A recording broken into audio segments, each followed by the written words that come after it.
Hello, Darnell here from Digital Advertising Media, or DAM, and I'm going to show you how to install and use the desktop control panel. That's the software that you use to interact with your ad server, set up the screen size, and different things like that. All right.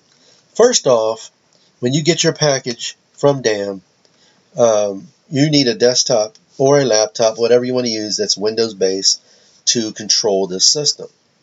And this software you'll need to install.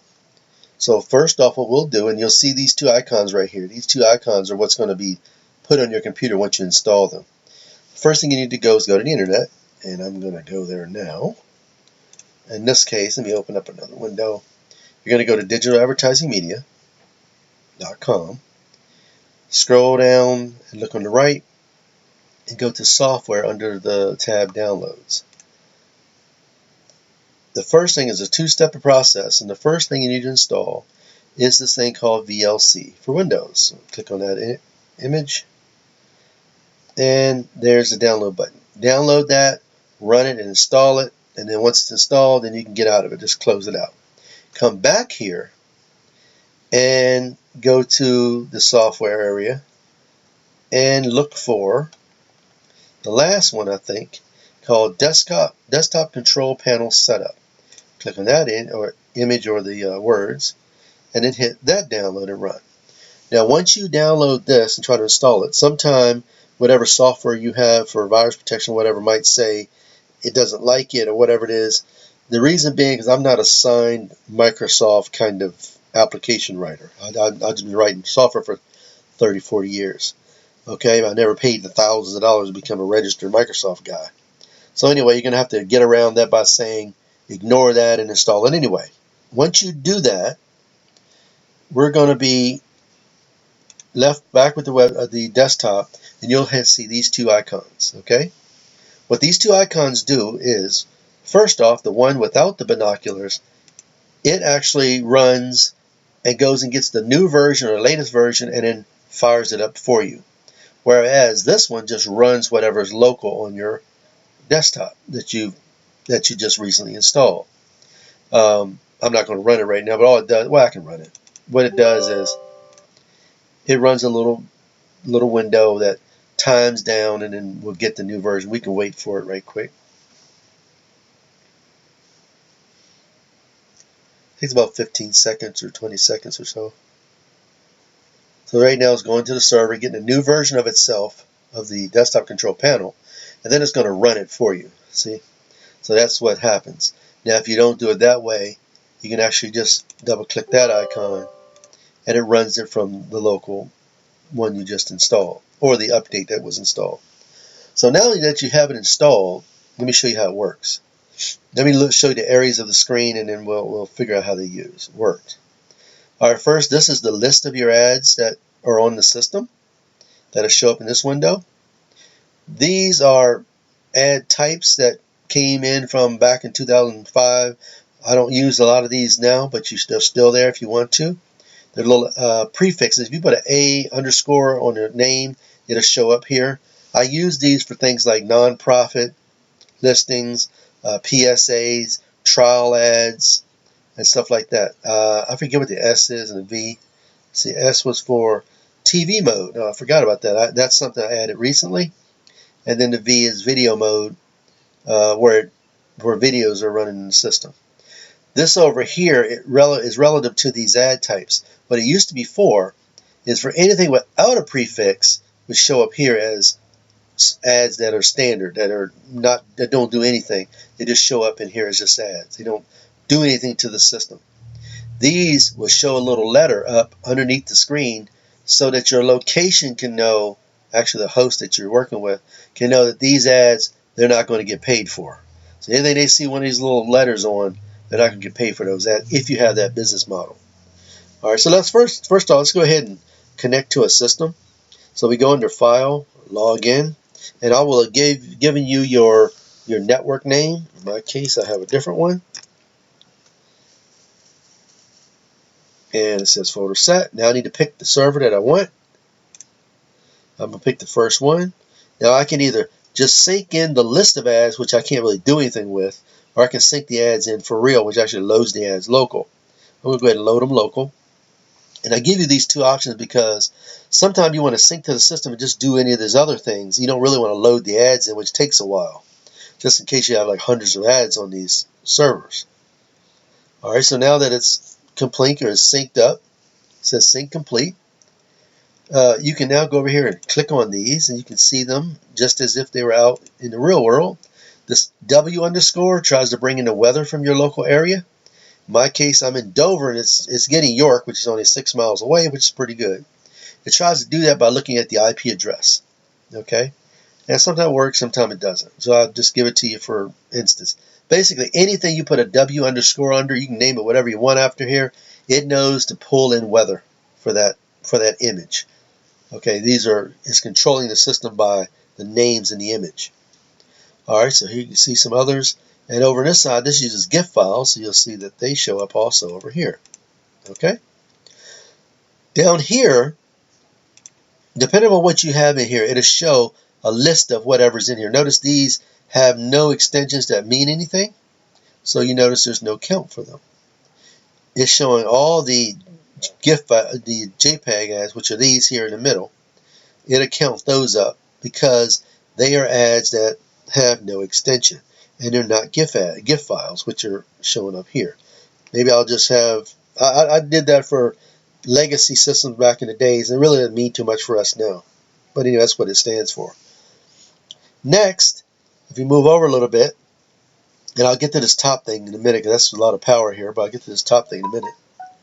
All right, if we click this area right here, this actually updates the static words on your display. We'll say, how about sponsored by Dan. All right, we save that. And here, this actually will load up the scrolling component, which is, you have, I think, 255 characters for here or more. So we'll say this is our call to action area, which normally has the phone number.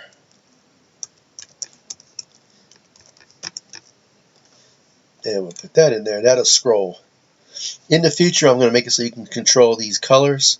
So right now I have this up here so far, but I haven't written anything for it. So they don't do anything yet. Go down further.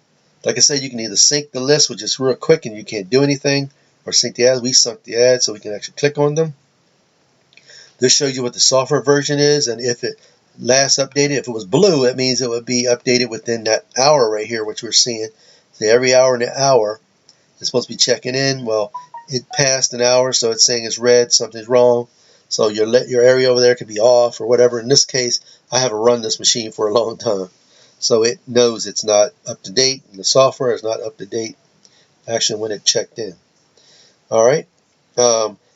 If that was running, these, when I click on this, could show like when it was last ran or how many it showed. In this case, it shows 3 views for that ad, 2 for that one, 2 for this one. So I haven't really run that one for a long time, but it tries to count those up in between boot ups. So if your machine resets itself, then there's no guarantee that number will be right. All right, let's move over a little bit. This area, this is the screen settings area.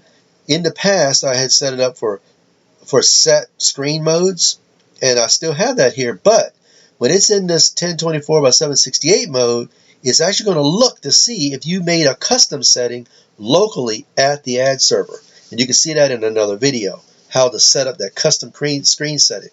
Now, I did that because TVs are so different that you rarely can get the Windows and the TV to sync up right. So I just leave it in a 1024 by 768 mode. You go run a custom setting, and it'll go in this mode and look for your custom setting. And in this case, it's setting up stuff like this size. Okay? But only will it look for custom settings in this mode. In the other mode, it's just going to ignore it. You can have it set up for split or full. Okay? The full just gets rid of the sponsor area. This area right here where it says check for new ads every 1 hour. That can be updated all the way to 12 hours. I leave it to 1 hour because it doesn't take up much bandwidth, and it allows you to make really fast changes. If someone buys an ad, within an hour you can have their ad up, which is a very good way to do that. Now, you could also do that by uploading the ad and then hitting this bottom corner reset ad server, and that'll reset the ad server for a minute and make it jump over this 1 hour setup. Even if it was a 12 hours, it would just go and get new ads right at that point. Okay. Next, you have radio mode.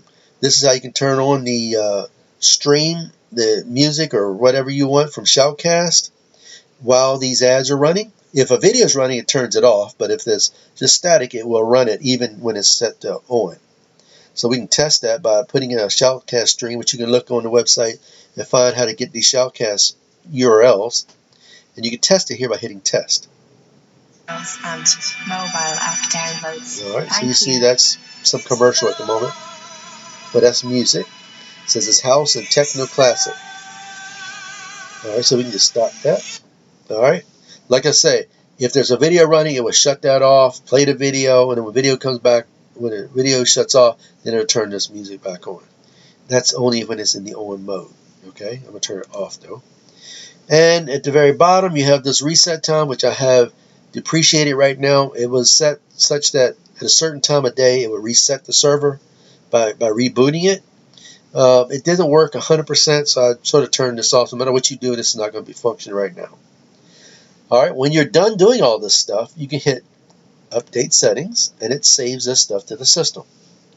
And the next time it wakes up, or if you hit reset ad server, it'll take on all these new things that you've done.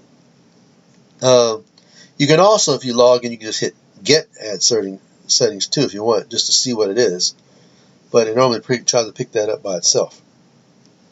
The other area, which is pretty powerful, is this area right here. It says media URL. In this area, this is how you can send a live video feed directly to any board that you've chosen. I can pick any one of these and sync to it, which makes it connect. And then you can put in a URL here and then hit start to test it to make sure it works in here. But when you wanted to go out to your board, you can go ahead and hit go live, and within 30 seconds, that board anywhere in the world will play whatever video, stream, TV channel, whatever you want that you send down through there. You can even set up a YouTube live and put that URL in here and go live on one of your boards. When your live stream quits, or if you hit reset ad server, it will stop and the ad server out in the field will go back to being its normal ad server or sending, doing what you had programmed in the future. Already. Another thing you have here under file, you can load up ads locally just to see if they work. Let's pick one right here. Let's say, here's let's see, free webinar. And as you see how it works right here. So if it works in here, it'll work there. Now I don't test it for, I think I do for GIF files too. But you can log, it's called trigger image test. There's so many different kind of image types. If you look on the website under ad types, I have maybe 13 types of different video types and whatever that you can create, and you can test them here before you put them out in the field. Okay. You can do a little report on all your servers. And what this will do is go out on your server account and look at all your ad servers, one or however many, up to 99, and give you a list of what they're doing. And here we go. So it says I got 6 in the system, and here's what ads they have on them, and here's what software they have, and the last time they've checked in, blah, blah, blah, all that kind of stuff. All right. Now, if you don't want to see all that, you can also do just a check-in time, and it'll go check the same servers in your account, and then just tell you when last time they checked in and what their, I think, level of software is. Let's see. Yep. So it says the ad server, it says when it last checked in, and what the version of software is, all that kind of stuff. All right. And that's about it. So if you want to watch this first before you call me with any kind of errors or whatever, and then I'll go over and help you out. All right. Darnell, I'm out.